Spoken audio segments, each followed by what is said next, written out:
In today's tutorial, I'm going to show you how to play grace notes like a pro. And I'm going to share with you the most common errors that I see piano players make that prevent them from playing grace notes with any sort of speed or musicality. And then I'm going to share with you the 4 steps that you can take to play grace notes like a pro in any piece. So the first error that I see piano players make when it comes to grace notes is seeing one in the music and thinking that it automatically means you're supposed to play it super fast. Just because it's small in the music and just because it's an ornament does not mean it has to go at lightning speed. Let's take, for example, these grace notes that come up in the middle movement of the Haydn Sonata in E flat major, Hub XVI 49. These grace notes actually get absorbed into the melody and they're not very fast at all.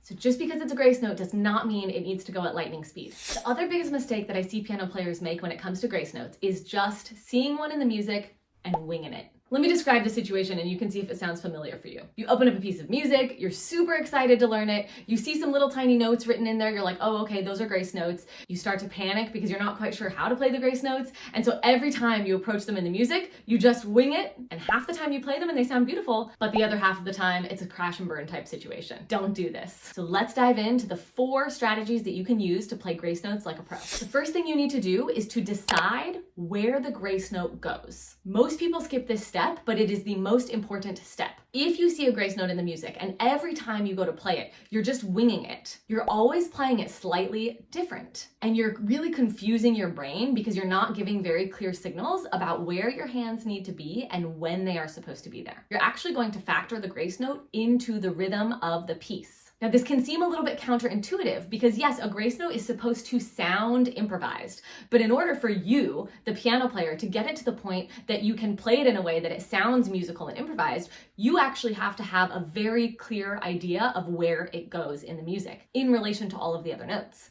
That means you have to count it. So let me give you a few different examples of this so that you can see the ways in which it might come up in different pieces of music. First example is River Flows in You. And I'm gonna take these little grace notes that are generally a little on the faster side, but they're still melodic and they're still beautiful. So I'm actually going to factor these grace notes into the rhythm and I'm going to play them very similarly to a 30-second note. So if I were counting 1 E and a 2 E and a 3 E and a 4 E and I'm actually going to put this grace note that looks like it comes with the first beat right after the of beat 4 from the previous measure. So let me play this really slowly so that you can hear it. 1 E and a 2 E and a 3 E and a 4 E and a 1 E and a 2 E and a 3 E and a. Now I'll do it a little bit faster so that you can hear how it would sound in the flow.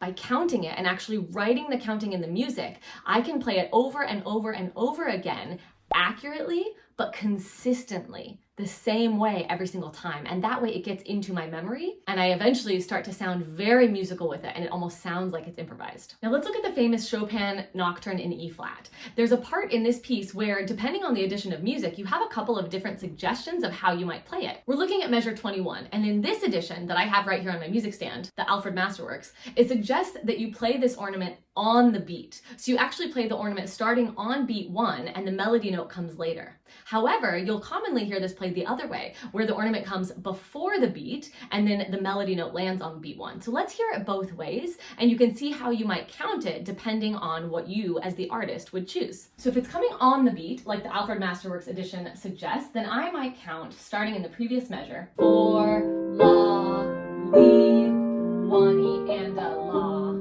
Li, and 2 and La, and now the other way I might do it is before the beat, and in that case I'm going to actually count these 3 notes right before beat 1. So I might do something like 4, La, and Li, and 1, and. So I put them on the and of the previous beat. So let's hear that one more time. 4, La, Li, and 1. I could most likely make either one sound pretty musical, but what matters again is that you make the choice and you practice it the same way repeatedly. Just to be comprehensive, let's go over one more example that's a fast example. This is the Rondo alla Turca by Mozart, and this is measure 69, where we have 2 little grace notes that come right before the beat. So I'm gonna put them on the of the beat from the previous measure. So if I'm counting 1 E and a, 2 E and a, that's where the two little grace notes are gonna go, and then I land on beat 1 with the main notes. So let's try it. 1 E and a, 2 E and a, 1 E and a, 2 E and a, 1 E and a, 2 E and. And after trying that out, I might want them to actually be a little bit faster, in which case I would maybe make them 30-second notes and put them right after the But either way, you can see the importance of figuring out exactly where they are going to go. And often, if you're not studying with a teacher and if there's no suggestions in the addition, you can listen to your favorite recordings and see what they do. Or you can experiment and just try it a couple of different ways and see which way sounds the best to you, keeping in mind that it might be at a slower speed initially, and that's okay. The second thing that you're going to do so that you can play grace notes like a pro is decide on the fingering.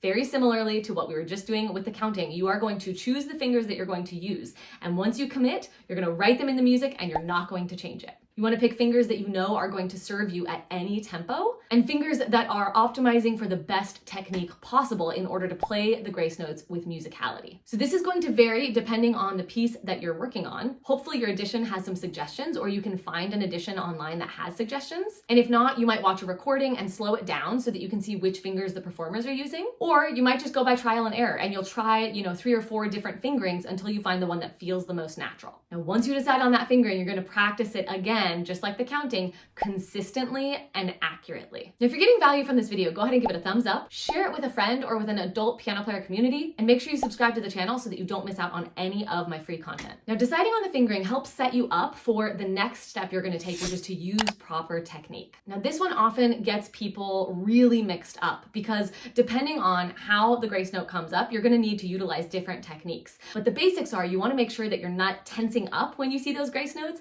Oftentimes when people see the grace notes, they get a little stressed out, and so like their shoulders will go up or they'll start to have tension in their wrists. You don't want that. You want to be fluid and flexible. You want to make sure that you're taking nice deep breaths whenever you're going to play a grace note. And you also want to make sure that you're not leaving it up to just your fingers. This is another thing that I probably should have included in the mistakes, but oftentimes when adults are playing grace notes, they see the grace notes and they just work on moving the fingers faster. And as long as you're focused on getting your fingers to move quickly, you're never going to be able to play with freedom or musicality because you're missing the point. And the point is that you actually need the motion of your entire arm to support the grace note. Looking at those grace notes from the Chopin earlier, there are 3 grace notes and then a main note. And they're pretty stretched out. And if I were to try to keep my fingers on the keys and utilize my fingers to play those grace notes, it would be really tense and really tight, and I wouldn't be able to make it sound very musical. Let me show you what I mean. See how it's pretty robotic? But instead, I'm going to use my wrist, and I'm actually going to do this little swoosh motion from left to right to help get my pinky up to that main note. I want to voice that note, and I also want to make sure that I play it accurately. And so swooshing my wrist is actually going to ensure that I'm leading my hand up to that note. So you can see it's not about my fingers, it's actually about the motion of my entire arm and mainly that swooshing motion in my wrist. Now let's look at the Mozart where the example is quite fast. So here it's especially awkward because I have to play a G and an A and a B really quickly, and the fingers that I have to use are 3, 4, and 5. And so if I try to just play those quickly, my pinky is always going to be a lot weaker because it's smaller, not as strong, and it's not as long either. So I don't want to leave it up to my fingers because I'm never going to be able to play it with any sort of speed or fluidity. What I want is to keep my fingers on the edge of the keys and to turn my wrist a little bit to the right so that my fingers are on an equal horizontal line. And then it's not about moving the individual fingers like this. It's actually about just rotating my wrist.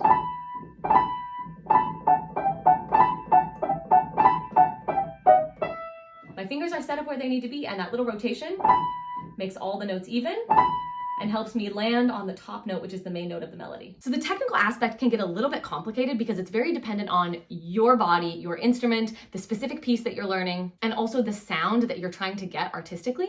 And this is something that we work on a lot inside the Casual to Confident Piano Player program because I get to watch you live. I get to see what it looks like when you play. I get to look at the exact piece that you're working on, and I give you real-time suggestions for exactly what you need to do with your technique to achieve the sound that you're trying to get. Oftentimes people think it's like this big problem that's going to require a big solution, but almost always it's a little tiny tweak of the technique, and all of a sudden you can play with musicality and a lot more fluidity. So if you're really struggling with technique, or you really want to take your playing to the next level all around, then the Casual to Confident Piano Player is definitely the place for you to be. At the time of recording this video, enrollment will be opening in September. So if you're not already on the waitlist, make sure that you join. I'll put the link below. By being on the waitlist, you get first dibs at a seat inside the program, and you also get an exclusive VIP waitlist sign-up bonus when you join the program. So the fourth and final thing that you can do to play grace notes like a pro is to practice them in rhythms. Once you decide how to count them, and once you decide what the fingering is. And if you're not familiar with how to practice in rhythms, then you can check out this video that I did on the topic. I'll link it in the description below and also on the end screen. I break down exactly how to utilize rhythms, and it can be a really game changer for anything in your piece that needs to be even or fluid, or eventually that you have to play with some sort of speed. So you can go ahead and check that video out right here.